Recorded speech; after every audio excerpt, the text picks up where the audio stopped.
ಸ್ನೇಹಿತರೆ ನಮಸ್ಕಾರ.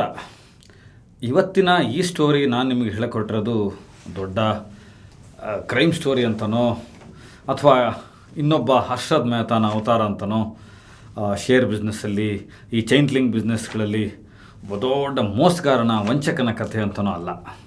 ನನಗೆ ಈ ಸ್ಟೋರಿಲೊಂದು ಹಲವಾರು ವಿಷಯಗಳು ತುಂಬ ಇಂಟ್ರೆಸ್ಟಿಂಗ್ ಅನ್ನಿಸ್ತಾ ಇದೆ. ನಮ್ಮದೇ ಬೆಳಗಾಮು, ನಮ್ಮದೇ ಕರ್ನಾಟಕ, ಪಕ್ಕದ ಮಹಾರಾಷ್ಟ್ರ, ಪಕ್ಕದ ಗೋವಾ, ಅಲ್ಲೆಲ್ಲ ಹಂಚಲ್ಪಡುವ ಕರಪತ್ರಗಳು ಒಂದು ಆಲ್ಮೋಸ್ಟ್ ಮನಿ ಡಬ್ಲಿಂಗ್ ಥರ ಒಂದು ದಂಧೆಗೆ ಕೈ ಜೋಡಿಸುವಂಥ ನೂರಾರು ಜನ, ಅದಕ್ಕೊಂದಷ್ಟು ಅಧಿಕೃತ ಕಚೇರಿಗಳು, 60ಕ್ಕೂ ಹೆಚ್ಚು ಝೀರೋ ಅಡ್ರೆಸ್ ಬ್ಯಾಂಕ್ ಅಕೌಂಟ್ಗಳು, 600ರಿಂದ 700 ಕೋಟಿ ಅಕೌಂಟಲ್ಲಿರೋ ಹಣ, 15,000 ಗನ್ಗಳ ಪ್ರಸ್ತಾಪ, ಅಧಿಕೃತವಾದಂಥ ಕರಪತ್ರ ಹಂಚುವ ಮುಖಾಂತರ ದುಡ್ಡಿನ ಎತ್ತುವಳಿ. ಇಲ್ಲಿ ಜಾತಿ ಇಲ್ಲ, ಧರ್ಮ ಇಲ್ಲ, ಎಲ್ಲರಿಗೂ ಹಣ ಅನ್ನೋದು, ಮನಿ ಅನ್ನೋದು, ವ್ಯವಸ್ಥಿತ ಮಾಫಿಯಾ ಅನ್ನೋದು ಎಲ್ಲರಿಗೂ ಒಂದೇ ಥರದ್ದು, ಮತ್ತು ಎಲ್ಲರಿಗೂ ಒಂದೇ ಥರದ ಕನಸು, ಎಲ್ಲರಿಗೂ ಒಂದೇ ಥರದ ಆಸೆ.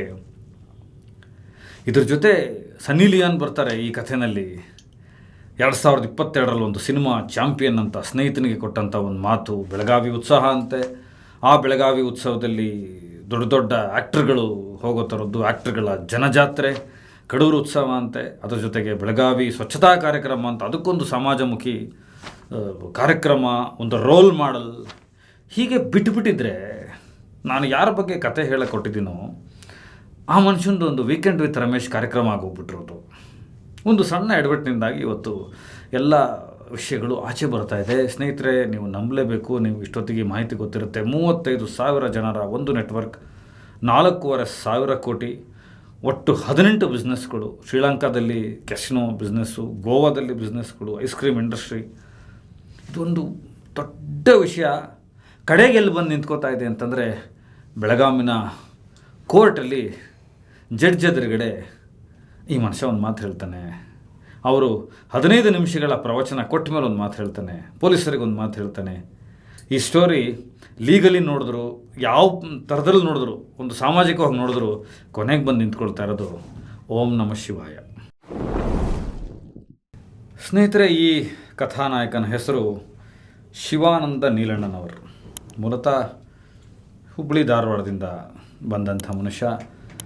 ಬೇಸಿಕಲಿ ಒಂದು ಪ್ರೌಢಶಾಲೆ ವ್ಯವಸ್ಥೆದೊಂದು ಎಜುಕೇಷನ್ ಇಟ್ಕೊಂಡು ಊರಿಂದ ಊರಿಗೆ ಅಲಿತಾ ಮಹಾರಾಷ್ಟ್ರಕ್ಕೆ ಹೋಗಿ, ಬಾಂಬೆಗೆ ಹೋಗಿ, ಇಲ್ಲೆಲ್ಲ ಹೋಗಿ ಒಂದಷ್ಟು ಪಟ್ಟುಗಳನ್ನು ಕಲ್ತ್ಕೊಂಡು ಬಂದು ಬೆಳಗಾಮಲ್ಲಿ ಬಂದು ಕೊನೆಗೆ ಠಿಕಾಣಿ ಹೊಡೆದಂಥ ಒಬ್ಬ ಮನುಷ್ಯನ ಕತೆ. ಇವತ್ತಿನ ಈ ಕಥಾನಾಯಕನ ಏನು ಶಿವಾನಂದ ನೀಲಣ್ಣನವರಂತ ನೀವು ಬೇರೆ ಬೇರೆ ಮಾಧ್ಯಮಗಳಲ್ಲಿ ನೋಡಿರ್ತೀರಿ. ಒಂದು ಸ್ವಲ್ಪ ಡೆಪ್ತಲ್ಲಿ ಇಳಿದು ನಾನು ಒಂದಷ್ಟು ಇಂಟ್ರೆಸ್ಟಿಂಗ್ ಅನಿಸಿದ ರೋಚಕ ವಿಷಯಗಳನ್ನು ಮಾತ್ರ ನಿಮ್ಮ ಎದುರುಗಡೆ ಹೇಳ್ತಾ ಇದ್ದೀನಿ. ಭೀಮಾಶಂಕರ್ ಗುಳೇದವರು ಅತ್ಯಂತ ದಕ್ಷ ಅಧಿಕಾರಿ ನಾನು ಕಂಡ ಹಾಗೆ ಕರ್ನಾಟಕ ರಾಜ್ಯದಲ್ಲಿ. ಅವರು ಹೊಡಲಿದ್ದಾರೆ. ಅವರಿಗೆ ಈ ತನಿಖೆಯ ನೇತೃತ್ವವನ್ನು ವಹಿಸಲಾಗಿದೆ. ಮತ್ತಿನ್ನು ಬೆಳಗಾಂನ ಕಮಿಷನರ್ ಏನು ಬರ್ತಾರೆ, ಅವರು ಭೂಷಣ್ ಬೋರ್ಸೆ, ಅವರು ಕೂಡ ಹಿರಿಯ ಅಧಿಕಾರಿ, ಎಕ್ಸ್ಪರ್ಟ್ ಇದ್ದಾರೆ ಕೆಲವು ವಿಚಾರದಲ್ಲಿ. ಆದರೆ ಇದು ಎಕನಾಮಿಕಲ್ ಕ್ರೈಮ್ ಬರ್ತಾ ಇದೆ. ಇವರೆಲ್ಲರನ್ನೂ ಒಂದಷ್ಟು ಮಾತಾಡಿಸಿ ಪೊಲೀಸರನ್ನ, ಲೀಗಲ್ ಇವ್ರನ್ನ ಮಾತಾಡಿಸಿದ್ರೆ ಕೊನೆಗೆ ಇದು ಕೇಸು ಓಂ ನಮಃ ಶಿವಾಯನೇ. ಆದರೆ ಅದಕ್ಕಿಂತ ಮುಂಚೆ ಒಂದಷ್ಟು ಡೀಟೇಲ್ಸ್ ನೋಡಿ ಚೆನ್ನಾಗಿದೆ. ಏನಂದರೆ, ಈಗ ಈ ಮನುಷ್ಯ ಏಕಸಾಮ್ಯದಲ್ಲಿ ಇದನ್ನು ಮೋಸ ಮಾಡಿಲ್ಲ. ಅಂದರೆ ಇದನ್ನು ಮೋಸ ಅಂತ ಪ್ರೂವ್ ಮಾಡೋದಕ್ಕೇ ತುಂಬ ವರ್ಷಗಳ ಕಾಲ ಕೋರ್ಟಲ್ಲಿ ಟೈಮ್ ಹಿಡಿಯುತ್ತೆ. ತುಂಬ ಎವಿಡೆನ್ಸ್ಗಳು ಬರಬೇಕಾಗುತ್ತೆ. ಮೋಸಕ್ಕೊಳಗಾಗಿದ್ದೀವಿ ಅನ್ನೋರು ಬರಬೇಕಾಗುತ್ತೆ. ಮಹಾರಾಷ್ಟ್ರದಿಂದ ಬರಬೇಕು, ಗೋವಾದಿಂದ ಬರಬೇಕು. ಈ 4,500 ಜನ ಏನಿದ್ದಾರೆ ದುಡ್ಡು ಕೊಟ್ಟಿರೋರು, ಅವ್ರದ್ರಲ್ಲಿ ಒಂದು 10% ಜನ ಕರ್ನಾಟಕದಲ್ಲಿದ್ದಾರೆ, ಬೆಳಗಾವಿ ಸುತ್ತಮುತ್ತ ಭಾಗದವರಿದ್ದಾರೆ. ಇನ್ನು 90% ಜನ ಎಲ್ಲ ಹೊರಗಿನವರೇ. ಸೊ ಇದು ಕೋರ್ಟ್ ಪ್ರೊಸೀಜರ್ ಏನು ನಡೀತಾ ಇದೆ, ಇದು ಲೀಗಲ್ಲಿ ಏನಾಗುತ್ತೆ, ಇದು ಕ್ರೈಮಾ ಅಲ್ವಾ ಅನ್ನೋದಕ್ಕಿಂತ ಮುಂಚೆ ಒಬ್ಬ ವ್ಯಕ್ತಿಯ ಕಥೆ ಅಂದ್ಕೊಂಡು ನಾವು ಸಾಮಾನ್ಯವಾಗಿ ಕೇಳೋದಾದರೆ, ಒಬ್ಬ ವ್ಯಕ್ತಿ ಬಂದು ಒಂದು ಚೈನ್ ಲಿಂಕನ್ನು ಶುರು ಮಾಡ್ತಾನೆ. ಅಂದರೆ ನೀವು ನನಗೆ 1 ಲಕ್ಷ ಕೊಡಿ, ನಾನು ನಿಮಗೆ 36% ಸೇರಿಸಿ ಕೊಡ್ತೀನಿ ಇದಕ್ಕೆ. ಅಂದರೆ 1 ಲಕ್ಷ ಕೊಟ್ಟರೆ 1,36,000 ರೂಪಾಯಿ ಸೇರಿಸಿ ಕೊಡ್ತೀನಿ ನಾನು. 1 ವರ್ಷಕ್ಕೆ 36% ಬಡ್ಡಿ, ಅಂದರೆ 1 ತಿಂಗಳಿಗೆ 3% ಬಡ್ಡಿ ಕೊಡ್ತೀನಿ ನಾನು. ಮತ್ತು ಆ 3% ಬಡ್ಡಿ ಹಣ ಕೂಡ ನಮ್ಮ ಹತ್ರ ಬಿಟ್ಟರೆ ಇದು ಚೈನ್ ಲಿಂಕ್ ಥರ ಸೇರ್ತಾ ಹೋಗುತ್ತೆ. ನಿಮಗೆ ಈ ಥರದ್ದು ಸುಮಾರು ಜನರನ್ನ ನೋಡಿರ್ತೀರ, ಗಮನಿಸಿರ್ತೀರ, ಕೇಳಿರ್ತೀರ. 10 ಜನರನ್ನ 1 ಲಕ್ಷ ಹಾಕೋದಕ್ಕೆ ತೊಗೊಬಂದರೆ ನಿಮಗಿಷ್ಟು ಬೆನಿಫಿಟ್ಸ್ ಇದೆ. ಸೊ ನೀವು 10 ಜನರ ಒಂದು ಟೀಮ್ ಸ್ಕ್ವಾಡ್ ಮಾಡಿ, ಆ 10 ಜನ ಇನ್ನೊಂದಷ್ಟು ಜನಕ್ಕೆ ಮಾಡ್ತಾರೆ ಅಂತ. ಇದು ಒಂದು ಪ್ರೋಸೆಸ್ ಇತ್ತು. ಒಬ್ಬ ಮನುಷ್ಯನಿಗೆ ಯಾರಾದರೂ ಸಹಾಯ ಮಾಡಿದರೆ ಆತ ಅದಕ್ಕೆ 3 ಜನರಿಗೆ ಸಹಾಯ ಮಾಡ್ತಾನೆ, ಮತ್ತೆ ವಾಪಸ್ ಹೋಗಿ ಆ 3 ಜನ ಮತ್ತೊಂದು 3 ಜನಕ್ಕೆ ಮಾಡ್ತಾರೆ. ಇದೇ ಥರ ಒಂದು ವೃಕ್ಷದ ಥರ ಇದು ಆಲದ ಮರದ ಬಿಳಿಲುಗಳ ಥರ ಬೆಳೀತಾ ಹೋಗುತ್ತೆ. ಸ್ಟಾಲಿನ್ ಅಂತ ಒಂದು ತೆಲುಗು ಸಿನಿಮಾ ಬಂದಿತ್ತು ಇದ್ರ ಮೇಲೆ, ಹೇಗೆ ಈ ನೆಟ್ವರ್ಕ್ ಬೆಳೀತದೆ ಅನ್ನೋದ್ರ ಮೇಲೆ, ಚಿರಂಜೀವಿ ಅವ್ರ ಸಿನಿಮಾ ನಂಗೆ ನೆನಪಿದ್ದಂತೆ. ಸೊ ಅದೇ ಥರದ್ದು ಹಲವಾರು ಪ್ರಕರಣಗಳನ್ನು ನೋಡಿದ್ರೆ ಮೊದಲಿಗೆ ಬಂದೆ ಈ ಮನುಷ್ಯ ಏನು ಮಾಡ್ತಾನೆ ಅಂದರೆ, ಒಂದಷ್ಟು ಜನಕ್ಕೆ ಸರಿಯಾಗಿ ಹಣ ವಾಪಸ್ ಹೋಗ್ಬಿಡುತ್ತೆ, 36% ಹೋಗುತ್ತೆ.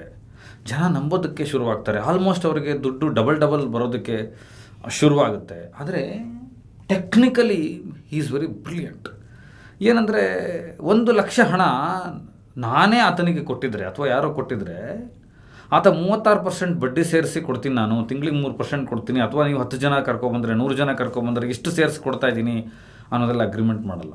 ನಾನು ಯಾವುದೋ ಒಂದು ಇಂಡಸ್ಟ್ರಿ ಮಾಡ್ತಾಯಿದ್ದೀನಿ, ನಾನು ಯಾವುದೋ ಕಾರ್ಖಾನೆ ಮಾಡ್ತಾಯಿದ್ದೀನಿ, ನಾನು ಯಾವುದೋ ಒಂದು ಬಿಸ್ನೆಸ್ ಮಾಡ್ತಾಯಿದ್ದೀನಿ, ಅದಕ್ಕೆ ನೀವು 1 ಲಕ್ಷ ರೂಪಾಯಿ ಕೊಡ್ತಾಯಿದ್ದೀರಾ, ಅದರ ಒಂದು ಶೇರ್ ಥರ ನನ್ನ ಜೊತೆಲಿದ್ದೀರಾ, ಲಾಭ ಲಾಸುಗಳಲ್ಲಿ ನೀವು ಒಟ್ಟಿಗಿರ್ತೀರಾ, ಇಷ್ಟು ವರ್ಷಗಳ ನಂತರ ನನಗೇನೇ ನಷ್ಟ ಆದರೆ ನಾನು 1 ಲಕ್ಷ ವಾಪಸ್ ಕೊಡ್ತೀನಿ, ಇಷ್ಟು ಮೇಲೆ ನಷ್ಟ ಆದರೆ ನಾನು ಕೊಡೋದೇ ಇಲ್ಲ, ಹೀಗೆ ಒಂದು ಅಗ್ರಿಮೆಂಟ್ ಆಗ್ತಾನೆ.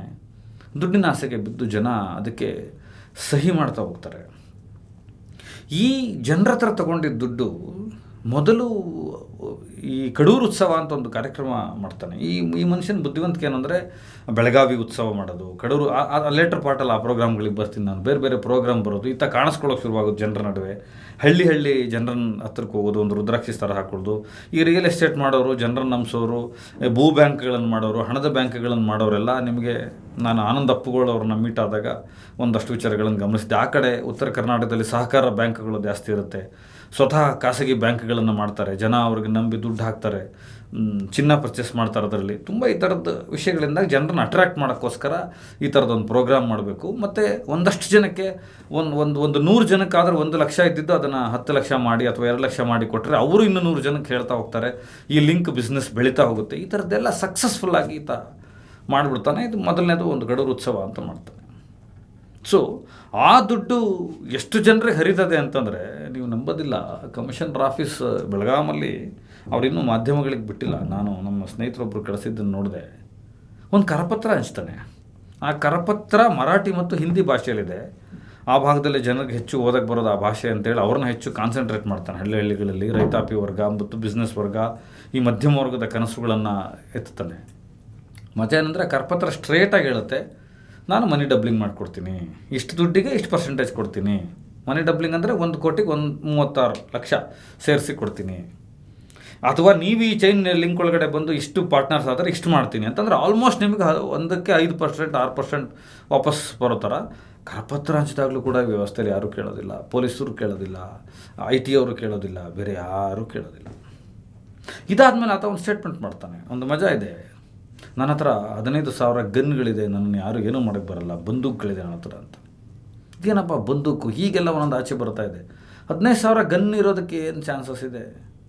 ಲಾರೆನ್ಸ್ ಬಿಷ್ಣೋಯ್ ಹತ್ರನೇ ಅಷ್ಟು ಜನ ಗನ್ಮ್ಯಾನ್ಗಳಿಲ್ಲ, ನಮ್ಮ ಪ್ರಧಾನಮಂತ್ರಿಗಳಿಗೆ ಅಷ್ಟು ಸೆಕ್ಯೂರಿಟಿ ಇಲ್ಲ, ಯಾರಿಗೂ ಇರೋದಿಲ್ಲ. 15,000 ಗನ್ಗಂದ್ರೆ ಏನು ಅಂತ ಹುಡುಕ್ತಾ ಹೋದರೆ ಈತ ಮೊದಲು ಕೈ ಹಾಕೋದು ಬೆಳಗಾವಿ ಭಾಗದ ನಿವೃತ್ತ ಸೈನಿಕರ ದುಡ್ಡಿಗೆ. ಆಲ್ಮೋಸ್ಟ್ ಒಂದು ನಿವೃತ್ತ ಸೈನಿಕರ ಸಂಘಟನೆಗಳೇನಿದೆ ಅದರ ಒಳಗಡೆ ಹೋಗ್ತಾನೆ. ಆ ಸೈನಿಕರ ಸಂಘಟನೆ ಒಳಗಡೆ ಹೋಗಿ ತನ್ನ ತಂದೆ ಇವರೆಲ್ಲ ಸೈನಿಕರು ಅಂತ ಹೇಳಿಕೊಂಡು ಒಳಗಡೆ ಹೋಗಿ ಐಸ್ ಕ್ರೀಮ್ ಫ್ಯಾಕ್ಟ್ರಿ ಮಾಡಿರ್ತಾನೆ, ಅಥವಾ ಐಸ್ ಕ್ರೀಮ್ನ ಆಟೋಗಳಲ್ಲಿ ಇಟ್ಕೊಂಡು ಮಾರಿರ್ತಾನೆ, ಆಟೋ ಡ್ರೈವರ್ ಆಗಿರ್ತಾನೆ. ಗ್ರಾಸ್ ರೂಟ್ ಲೆವೆಲ್ನ ಎಲ್ಲ ಬಡ ಮತ್ತು ಮಧ್ಯಮ ವರ್ಗದ ಜೀವನನ ನೋಡಿರ್ತಾನೆ ಮನುಷ್ಯ. ಬ್ರಿಲಿಯಂಟಾಗಿ ಹೋಗಿ ಫಸ್ಟ್ ಹಿಡಿಯೋದು ಸೈನಿಕರನ್ನ ಮಾತನ್ನು ಜನ ಕೇಳ್ತಾರೆ, ಸೈನಿಕರನ್ನ ಮೊದಲು ನಂಬ್ತಾರೆ ಅಂತೇಳಿ ಆ ಸೈನಿಕರ ಸಂಘಟನೆ ಒಳಗಡೆ ಅತ್ಯಂತ ಪ್ರಾಮಾಣಿಕವಾಗಿ ಚೈನ್ ಲಿಂಕ್ನ ಬಿಡಿಸ್ತಾನೆ. ಇದಕ್ಕೆಲ್ಲ ನಿಮಗೆ ತುಂಬ ಗಟ್ಸ್ಬೇಕು, ನಂಬಿಕೆ ಉಳಿಸ್ಕೋಬೇಕು. ಹಳ್ಳಿ ಗಾಡಿಗಳಿಗೆ ಹೋಗಿ ಆ ಜನರನ್ನ ಪ್ರೀತಿನ ಗೆಲ್ಲಬೇಕು, ಇಲ್ಲಾಂದ್ರೆ ಆಗಲ್ಲ. ಯಾವಾಗ ಸೈನಿಕರುಗಳು ಮಾತಾಡೋಕ್ಕೆ ಶುರುವಾಗ್ತಾರೆ, ನಿವೃತ್ತ ಸೈನಿಕರು, ಅವರ ಏನು ಹಣ ಬಂದಿರುತ್ತೆ, 10 ಲಕ್ಷ ಇರ್ಬೋದು, 5 ಲಕ್ಷ ಇರ್ಬೋದು, 20 ಲಕ್ಷ ಇರ್ಬೋದು, ಈ ಥರ ಕೋಟಿ ಹತ್ತತ್ರ ನಿಮಗೆ ಆ ಕಾಲಘಟ್ಟಕ್ಕೆ ಒಂದು 15 ಕೋಟಿ ದುಡ್ಡನ್ನು ಸೈನಿಕರು ಕೊಡ್ತಾರೆ. ಆ ಸೈನಿಕರದು ಹಣ ಇಟ್ಕೊಂಡು ಶ್ರೀಲಂಕಾದಲ್ಲಿ ಕ್ಯಾಸಿನೋ ಸ್ಟಾರ್ಟ್ ಮಾಡ್ತಾನೆ, ಬೇರೆ ಬಿಸ್ನೆಸ್ ಸ್ಟಾರ್ಟ್ ಮಾಡ್ತಾನೆ, ಐಸ್ ಕ್ರೀಮ್ ಇಂಡಸ್ಟ್ರಿ ಸ್ಟಾರ್ಟ್ ಮಾಡಿದ್ದೀನಿ ಅಂತಾನೆ, ವೆಹಿಕಲ್ ಹಾಕಿದ್ದೀನಿ ಅಂತಾನೆ, ಶೇರ್ಸ್ ಮಾರ್ಕೆಟ್ ಇರ್ಬೋದು. ಈ ಥರ ತಾನು ಎಲ್ಲೆಲ್ಲಿ ಎಕ್ಸ್ಪರ್ಟ್ ಇದ್ದಾನೆ, ಏನೇನು ಕಲಿಬೇಕಾಗಿರುತ್ತೋ ಅಲ್ಲಿಗೆಲ್ಲ ದುಡ್ಡನ್ನು ಹಾಕ್ತಾ ಹೋಗ್ತಾನೆ. ಈತನಂತ ನಾನೊಬ್ಬ ಗ್ಯಾಂಬ್ಲರ್ನ ಬ್ರಿಲಿಯಂಟ್ನ ನಾನು ನೋಡೇ ಇಲ್ಲ, ಹೊಗಳ್ತೀನಿ ಅಂತಲ್ಲ. ಅವನ ಮನುಷ್ಯರು ಕನಸುಗಳ ಜೊತೆ ಎಷ್ಟು ಆಟ ಆಡಿದ್ದಾನೆ. ಈ ನಿವೃತ್ತ ಸೈನಿಕರುಗಳನ್ನ ಇಟ್ಕೊಂಡು 15,000 ಗನ್ ಅಂತ ಆತ ಹೇಳೋದು ಅದು ಈಗ ಪೊಲೀಸ್ ಇನ್ವೆಸ್ಟಿಗೇಷನಲ್ಲಿ ಆಚೆ ಬರ್ತಾ ಇದೆ. ಹೀಗೆ ನೆಟ್ವರ್ಕ್ ಬೆಳೀತಾ ಬೆಳೀತಾ ಬೆಳೀತಾ ಬೆಳಗಾವಿ ಜಿಲ್ಲೆಯಲ್ಲೇ 4-5 ಆಫೀಸ್ ಆಗುತ್ತೆ. ಹೇಗೆ ಅಧಿಕೃತ ಆಫೀಸ್ಗಳಾಗುತ್ತೆ. ಸೇಲ್ಸ್ ಟ್ಯಾಕ್ಸ್ ಇರ್ಬೋದು, ಸೆಂಟ್ರಲ್ ಟ್ಯಾಕ್ಸ್ ಇರ್ಬೋದು, IT ಅವ್ರು ಇರ್ಬೋದು, ಬೇರೆ ಬೇರೆ ಏಜೆನ್ಸಿಗಳಿರ್ಬೋದು, ಪೊಲೀಸ್ ಇರ್ಬೋದು, ಕ್ರೈಮ್ನವ್ರು ಇರ್ಬೋದು, ಇವ್ರು ಯಾರು ತಂಟೆಗೆ ಹೋಗಲ್ಲ ಇದಕ್ಕೆ. ಹಳ್ಳಿ ಗಾಡಿಂದ ದುಡ್ಡಿದ್ದಾರೆ. ಕೊನೆಗೆ ಈ 3 ರಾಜ್ಯಗಳು ಸೇರಿ 4,500ಕ್ಕೂ ಹೆಚ್ಚು ಜನ ಇದ್ದಾರೆ ಅಂತ ಹೇಳ್ತಾ ಇದ್ದಾರೆ ನೆಟ್ವರ್ಕ್ಗಳಲ್ಲಿ. ಒಬ್ಬೊಬ್ಬರು 1 ಲಕ್ಷ ಅಂದರೆ ಎಷ್ಟು ದುಡ್ಡಾಯಿತು. ಕೆಲವ್ರುಗಳು 50 ಲಕ್ಷ ದುಡ್ಡು ಹಾಕಿದ್ದಾರೆ, ಕೆಲವರು ಅನ್ಲಿಮಿಟೆಡ್ ದುಡ್ಡು ಕೊಟ್ಟಿದ್ದಾರೆ, ಕೆಲವರು ಅಗ್ರಿಮೆಂಟ್ಗಳಿಲ್ದಲೇ ದುಡ್ಡು ಕೊಟ್ಟಿದ್ದಾರೆ. ನೀವು ಜಾಣತನ ಲೆಕ್ಕ ಹಾಕಿ ಮನುಷ್ಯಂದು. ಇದೆಲ್ಲ ಆಯ್ತಲ್ಲ, ಇಷ್ಟೆಲ್ಲ ಆಯ್ತಲ್ವಾ. ಇಸ್ ಸಿಂಪಲ್ಲಾಗಿ ಹೇಳೋದಾದರೆ ಒಂದು ಮನಿ ಡಬ್ಲಿಂಗ್ ಥರ, ಚೈನ್ ಲಿಂಕ್ ಥರ, ಜನರನ್ನು ಅಟ್ರಾಕ್ಟ್ ಮಾಡೋ ಥರ, ಅವರ ಮಧ್ಯಮ ವರ್ಗದ ಕನಸುಗಳನ್ನು ಎನ್ಕ್ಯಾಶ್ ಮಾಡಿಕೊಳ್ಳೋ ಥರ. ಕೆಲವರಿಗೆ ಪ್ರಾಮಾಣಿಕವಾಗಿ ಹಣ ಹಿಂದಿರುಗಿಸಿರ್ಬೋದು, ಕೆಲವರು ಹಿಂದಿರುಗಿಸ್ತಲೇ ಇರ್ಬೋದು. ಎಷ್ಟೋ ಜನ ಬ್ಲ್ಯಾಕ್ ಮನಿ ಕೊಟ್ಟಿರ್ತಾರೆ, ಎಷ್ಟೋ ಜನ ಕ್ಯಾಶ್ಗಳಲ್ಲಿ ಕೊಟ್ಟಿರ್ತಾರೆ ಲಕ್ಷಾಂತರ ರೂಪಾಯಿ ದುಡ್ಡನ್ನು. ಅವ್ರು ವಾಪಸ್ ಕೇಳೋಕ್ಕಾಗೋದಿಲ್ಲ, ಅವ್ರ ಹತ್ರ ದಾಖಲಾತಿಗಳಿರಲ್ಲ. ಎಷ್ಟೋ ಜನಕ್ಕೆ ವಾಪಸ್ ಹೋಗಿರ್ಬೋದು, ಥ್ರೆಟ್ಗಳು ನಡೆದಿರ್ಬೋದು, ಅದಕ್ಕೊಂದಷ್ಟು ಜನ ಬೆದರಿಕೆಗಳು ಬಂದಿರ್ಬೋದು. ಇವೆಲ್ಲವೂ ಈ ಪ್ರಕರಣದಲ್ಲಿ ನಡೆದಿದೆ. ಈ ಮನುಷ್ಯ ಒಂದು ಸಿನಿಮಾ ಪ್ರೊಡ್ಯೂಸ್ ಮಾಡ್ತಾನೆ, ಸಿನಿಮಾ ಪ್ರೊಡ್ಯೂಸ್ ಮಾಡಿ ಹೇಳ್ತಾನೆ, ಆ ಸಿನಿಮಾಗೆ ನಮ್ಮ ಅಜನೀಶ್ ಲೋಕನಾಥ್ ಮ್ಯೂಸಿಕ್ ಡೈರೆಕ್ಟ್ರು ಸನ್ನಿ ಲಿಯಾನ್ನ ಕರ್ಕೊಂಬರ್ತಾನೆ, 1.5 ಕೋಟಿ ಪೇಮೆಂಟ್ ಕೊಟ್ಟಿದ್ದೀನಿ ಅಂತ ನೇರವಾಗಿ ಹೇಳ್ತಾನೆ. ಮಜಾ ಏನಂದರೆ ಇತ್ತೊಂದು ತನ್ನ ಸ್ನೇಹಿತಂಗೆ ನಾನೊಂದು ಮಾತು ಕೊಟ್ಟಿದ್ದೆ, ಅವನಿಗೆ ನಾನು ಒಳ್ಳೇದು ಮಾಡ್ತೀನಿ ಅಂತ ಮಾತು ಕೊಟ್ಟಿದ್ದೆ. ಅವ್ನು ನನ್ನ ಸ್ನೇಹಿತ, ನನ್ನ ಕಷ್ಟ ಕಾಲದಲ್ಲಿ ಕೈ ಹಿಡಿದಿದ್ದ, ನಾನು ಆಟೋ ಓಡಿಸೋವಾಗ ಕೈ ಹಿಡಿದಿದ್ದ, ಅದಕ್ಕೆ ನಾನು ಸಿನಿಮಾ ಮಾಡ್ತಾಯಿದ್ದೀನಿ ಅಂತ. ಇನ್ನೊಂದು ವೇದಿಕೆಯಲ್ಲಿ ಬೆಳಗಾವಿ ಉತ್ಸವ ಅಂತ ಮಾಡ್ತಾನೆ. ಅದು ಬೆಳಗಾವಿನಲ್ಲಿ ಎಂಥೆಂಥವ್ರ ರಾಜಕಾರಣ ಇದೆ ಅಂತ ನಿಮ್ಗೆ ಗೊತ್ತು. ಅಲ್ಲಿ ಜಾತಿ ರಾಜಕಾರಣ ಇದೆ, ಸರ್ನೇಮ್ಗಳ ರಾಜಕಾರಣ ಇದೆ, ಪಾರ್ಟಿ ರಾಜಕಾರಣ ಇದೆ, ತುಂಬ ಮಜಲ್ಲಾದಂಥ ರಾಜಕಾರಣ ಇರುವಂಥ ಬೆಳಗಾವಿನಲ್ಲಿ ಬೆಳಗಾವಿ ಉತ್ಸವ ಮಾಡ್ತಾನೆ. ಅಲ್ಲಿ ರಾಜಕಾರಣಿಗಳು ಯಾರನ್ನೂ ಕರೆಯಲ್ಲ. ಅಲ್ಲಿ ಯಾರು ಪವರ್ ಪಾಲಿಟಿಕ್ಸ್ ಮಾಡ್ತಾ ಇದ್ದಾರೆ, ಅತ್ಯಂತ ಸ್ಟ್ರೆಂತನ್ನಾಗಿದ್ದಾರೆ, ಅವ್ರನ್ನ ಕೂಡ ಇನ್ವೈಟ್ ಮಾಡ್ತಾರೆ. ಒಂದು ಪ್ಯಾರಲಲ್ ಫೋರ್ಸ್ ಆಗಿ ಬೆಳೀತಾನೆ. ಈಗ ಅವ್ರಿಗೂ ಕೂಡ ಈಗ ನಮ್ಮ ಸ್ನೇಹಿತರಾದಂಥ ಡಾಲಿ ಧನಂಜಯ ಹೋಗಿದ್ದರು, ವಸಿಷ್ಠ ಸಿಂಹ ಹೋಗಿದ್ದರು, ರಾಗಿಣಿ ಹೋಗಿದ್ದರು. ಈ ಸಲ ಯಾವ್ಯಾವ ಆ್ಯಕ್ಟರ್ಗಳು ಬೆಳಗಾವಿ ಉತ್ಸವಕ್ಕೆ ಹೋಗಿದ್ದರು. ಒಂದು ಜಿಲ್ಲಾಡಳಿತ ನಡೆಸುವಂಥ ಕಾರ್ಯಕ್ರಮ ನಡೆಸ್ತಾನೆ, ತುಂಬ ದೊಡ್ಡ ಮಟ್ಟದಲ್ಲಿ ನಡೆಸ್ತಾನೆ ಮನುಷ್ಯ. ಈಗ ಅವ್ರಿಗೆಲ್ಲ ಒಂದೊಂದು ನೋಟಿಸ್ ಹೋಗುತ್ತೆ. ಅಂದರೆ ಪೇಮೆಂಟ್ ಯಾವ ಥರ ತೊಗೊಂಡಿದ್ರಿ, ನೀವು ಎಷ್ಟು ಪೇಮೆಂಟ್ ತೊಗೊಂಡಿದ್ರಿ, ಇವನು ಹಣಕಾಸಿನ ಚಟುವಟಿಕೆಗಳಲ್ಲಿ ಹೇಗಿತ್ತು, ಅಕೌಂಟ್ ಥರ ಕೊಟ್ಟಿದ್ದ, ಯಾವ ಅಕೌಂಟ್ ಥರ ಕೊಟ್ಟಿದ್ದ ಅನ್ನೋದಕ್ಕೆ ಹೋಗುತ್ತೆ. ಇವ್ರುಗಳ್ದೇನು ತಪ್ಪಿಲ್ಲ. ಉತ್ಸವ ಕರೆದಾಗ ಹೋಗಿರ್ತಾರೆ, ಪೇಮೆಂಟ್ ತೊಗೊಂಡಿರ್ತಾರೆ, ಕಾರ್ಯಕ್ರಮಕ್ಕೆ ಅಟೆಂಡ್ ಮಾಡಿರ್ತಾರೆ. ಪೇಮೆಂಟ್ ತೊಗೊಂಡ್ರೋ ಬಿಟ್ಟರೋ ಫ್ರೀಯಾಗಿ ಹೋದ್ರೋ ಅದು ತನಿಖೆಯಲ್ಲಿ ಗೊತ್ತಾಗಬೇಕು ಯಾವ್ಯಾವ ಅಕೌಂಟ್ಗಳಿಂದ ಇವ್ರುಗಳಿಗೆಲ್ಲ ಹೋಯಿತು. ಬಟ್ ಇವ್ರಿಗೂ ಒಂದು ಸಣ್ಣ ತಲೆನೋವಿದೆ. ಆ ತಲೆನೋವು ಬಂದುಬಿಟ್ಟಿದೆ. ಈಗ ಬರುತ್ತೆ ಮುಂದಿನ ದಿನಗಳಲ್ಲಿ. ಇವನ ಜೊತೆ ಯಾರ್ಯಾರು ಪಾರ್ಟಿಸಿಪೇಷನ್ ಇದ್ದರು, ಯಾವ್ಯಾವ ವ್ಯವಹಾರಗಳಿತ್ತು, ಅವ್ರು ಎಲ್ಲರಿಗೂ ಬರುತ್ತೆ. ಎಲ್ಲರಿಗೂ ಒಂದು ತನಿಖೆ ನಡಿಬೇಕು. ಅದು ವರ್ಷಗಟ್ಟಲೆ ತನಿಖೆಗಳು ನಡೆಯುತ್ತೆ. ಮಾಡ್ಬಿಟ್ಟು ಇನ್ನೊಂದಷ್ಟು ಮಾತಾಡ್ತಾನೆ. ನಾನು 2030 ಒಳಗಡೆ PM ಆಗಿ ತೋರಿಸ್ಲಾ ಅಂತ. 2028ಕ್ಕೆ ನಾನೇ CM, ನನ್ನ ಹೆಂಡ್ತಿನ CM ಮಾಡ್ತೀನಿ, ನನಗೆ ನೆಟ್ವರ್ಕ್ ಬೆಳೆಸೋದು ಗೊತ್ತು, ಇಷ್ಟು ನನ್ನನ್ನು ನಂಬಿ ಇಷ್ಟು ಲಕ್ಷ ದುಡ್ಡು ಹಾಕೋ ಜನ ಓಟ್ ಹಾಕಲ್ವಾ ಅವ್ರ ಫ್ಯಾಮಿಲಿ ಸಮೇತ ಅಂತ ಕೇಳ್ತಾನೆ. ಇದೆಲ್ಲ ಇಂಟ್ರೆಸ್ಟಿಂಗ್ ಪಾಯಿಂಟು. ಇದು ಹಣದ ಅಹಂಕಾರ ಮದ ಬಂದಮೇಲೆ ಈಗ ಮಾತಾಡ್ಬಿಡ್ತಾರೆ. ಇವತ್ತು ಒಂದಷ್ಟು ಜನ ಇವನಿಗೆ ಮಾತಾಡಿದ್ದಕ್ಕೆ ಅರೆಸ್ಟ್ ಮಾಡಿದ್ದಾರೆ. ಇವನು TVK ವಿಜಯ್ ಥರ ಬೆಳೆದು ಬಿಡ್ತಾ ಇದ್ದ, ಬಡವರುಗಳಿಗೆ ಒಂದಷ್ಟು ಪ್ರೋಗ್ರಾಮ್ ಹಮ್ಕೊತಾ ಇದ್ದ, ಆ ಪ್ರೋಗ್ರಾಮ್ ಸಹಿಸ್ಕೊಳ್ಳೋದಾಗ್ದಲ್ಲೇ ಅರೆಸ್ಟ್ ಮಾಡ್ತಾರೆ ಅಂತೆಲ್ಲ ಹೇಳ್ತಾರೆ. ಇಲ್ಲಿ ನೋಡಿ ಸ್ನೇಹಿತರೆ, 3,500ದಿಂದ 4,500 ಜನರಷ್ಟು ನೆಟ್ವರ್ಕ್ ಇದ್ದರೂ ಕೂಡ ಒಬ್ಬನೇ ಒಬ್ಬ ಕಂಪ್ಲೇಂಟ್ ಕೊಟ್ಟಿಲ್ಲ. ಈಗ ಇಷ್ಟೆಲ್ಲ ಪ್ರಕರಣ ನಡೆದ ಮೇಲೆ 7ರಿಂದ 8 ಕಂಪ್ಲೇಂಟ್ಗಳು ಲಿಖಿತ ದೂರುಗಳು ಬಂದಿದೆ. ಬಿಟ್ಟರೆ FIRಗಳಾಗಿರಲಿಲ್ಲ. ಯಾರೂ ಬಂದು ಪೊಲೀಸ್ನವರ ಕದ ತಟ್ಟಿರಲಿಲ್ಲ. ಇಲ್ಲಿ ಒಂದು ಇಂಟ್ರೆಸ್ಟಿಂಗ್ ಏನು ಅಂತಂದರೆ, ಈ ರಾಜಕಾರಣಿಗಳಿಗೆಲ್ಲ ಯಾವಾಗ ಜ್ಞಾನೋದಯ ಆಗುತ್ತೆ ಅಂತಂದರೆ, ಈತ ಬೆಳಗಾವಿ ಉತ್ಸವ ಮಾಡಿದಾಗ ಯಾವುದಾದ್ರು ಒಂದು ಕ್ಷೇತ್ರ ಸೆಲೆಕ್ಟ್ ಮಾಡಿಬಿಡ್ತಾನೆ ಈ ಮನುಷ್ಯ. ಎಲ್ಲಾದರೂ ನಿಂತ್ಕೊಂಡು ಗೆದ್ದುಬಿಡ್ತಾನ. ಈತಂಗೇನಾರು ಪೊಲಿಟಿಕಲ್ ಇದಿದೆಯಾ, ಪಕ್ಷ ಕಟ್ತಾನ, ಅಥವಾ ಯಾವುದಾದ್ರು ಪಕ್ಷದ ಜೊತೆ ಹೋಗ್ಬಿಡ್ತಾನ.